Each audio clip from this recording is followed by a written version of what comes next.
మళ్ళీ మురళి విన్నది ఆ పల్లె కళే పలుకుతున్నది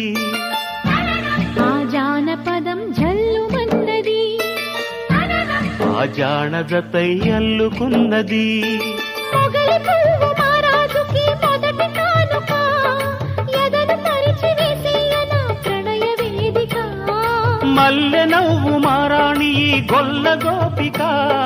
మూగ మనసు వింటున్నది మురళి గీతిక రే పల్లె మళ్ళీ మురళి విన్నది ఆ పల్లె కళే పలుకుతున్నది